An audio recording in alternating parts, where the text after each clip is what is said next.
Hello everyone, this is Tristan Freeman and welcome to my MUX 1308 week 3 reflection video.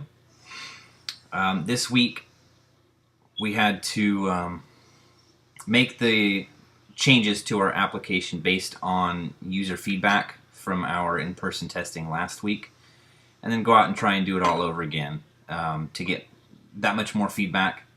The more the merrier in this case. This week for me was brutal.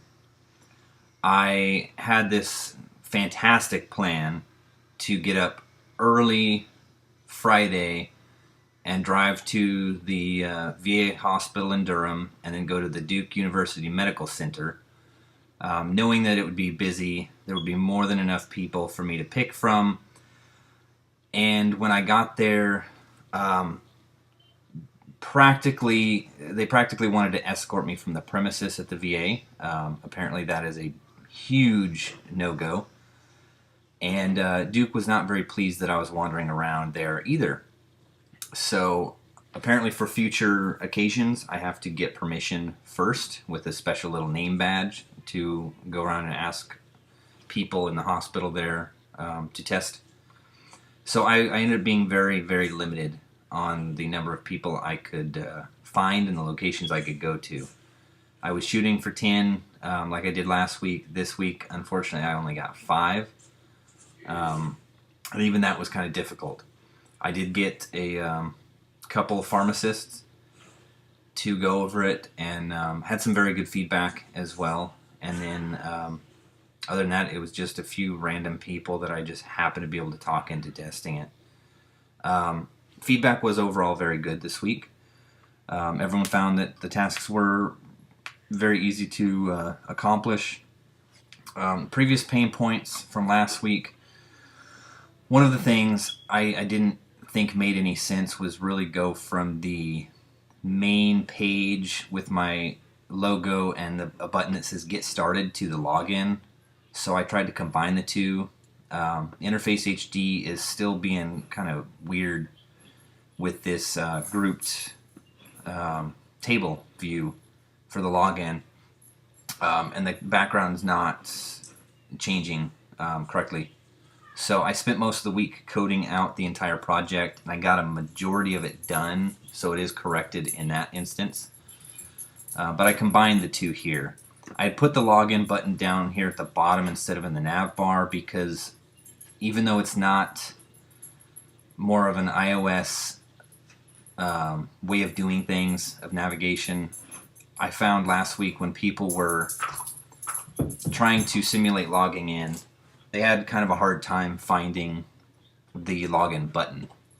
And in my mind, we read top to bottom, left to right. So if they're going username, type it in, password, type it in, they're going to be looking underneath that for the login instead of having to go all the way back up to the top. That was, I think, a mistake in hindsight. To a certain degree, it does need to be consistent, and I have other buttons in the nav bar. The other pain points that they had, I tried to get rid of the back buttons. This one here somehow made it through my checking. But once you get logged in and you get to the profiles, I took the advice that Megan gave and changed that tab bar from home to profiles because there's no need to go back to the main screen. With the coding, that's been a bit of a challenge for me, is trying to figure out how to change the tab bars like that dynamically based on screen.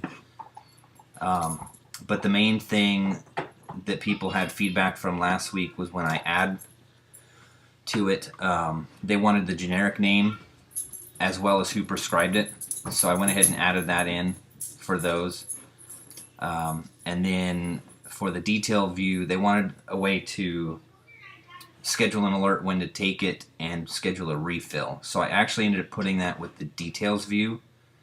Not sure how well it would work here, but if you click on that, the clock, it just says this is an alert where you would set up, or where you set up an alert to take your medication. and then the calendar is says scheduling. This is where you would schedule a refill alert.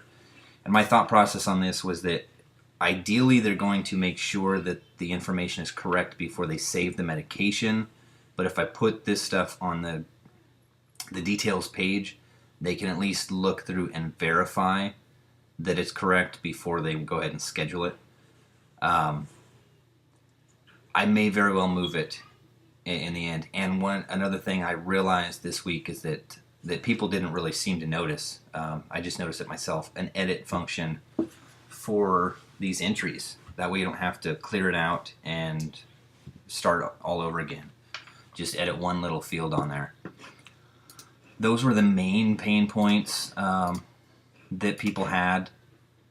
I did add prescriber to like supplements and vitamins, because sometimes you are going to have a doctor say, hey, I suggest you take this, even though it's not prescribed necessarily. So those were the main things people saw this week. So now to go to the feedback that I got from people. Again, I only got 5 people to respond, unfortunately, but 4 out of those 5 said it was an awesome app, and 1 said it was good, which I agree. I can always make improvements, but I definitely need to hash some things out. Across the board, everyone said it was very easy to complete the basic tasks. Everyone said navigation cues were easy to interpret, and nobody had anything that they found confusing about the app.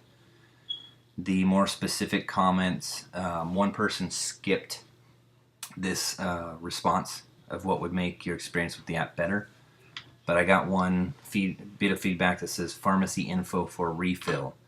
So they were talking about if you go to schedule a refill, you could have the name of the pharmacy and the phone number.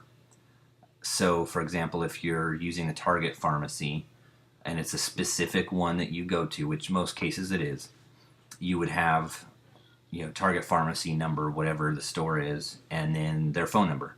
So I may not be able to get it so you can refill meds through the app, but I may very well be able to get all the contact information set up, or maybe even tap into make it so the app can load the phone number, and all you have to do is hit send.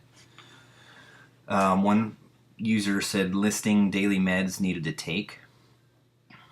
So, for example, you can have almost like a schedule, pull it up on maybe calendar or something like that, where it lists out all the different things that you have to take that day, because some people do have a dozen or more things to take. And then same thing was pharmacy listed with their phone number. One person just said, this is really neat. So not sure how that feedback necessarily helps me in my changes, but it's appreciated.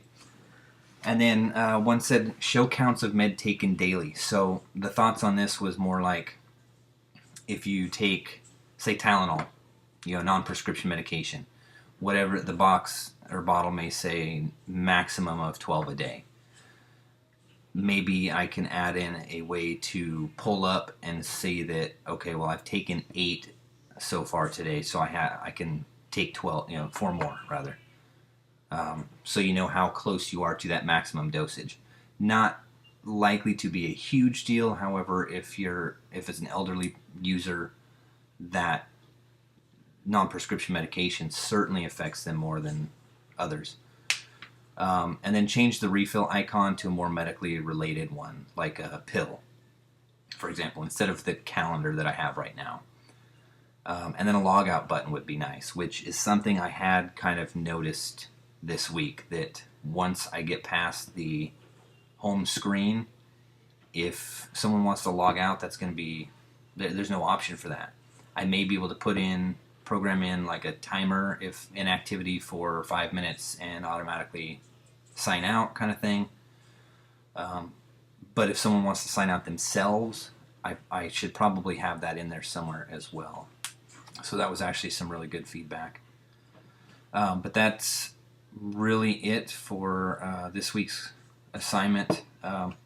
This was a real challenge for me this week. and it's something I'm going to need to continue doing though. So you fall off the horse, you get back up, right? So thank you for watching though, everyone, and have a great day.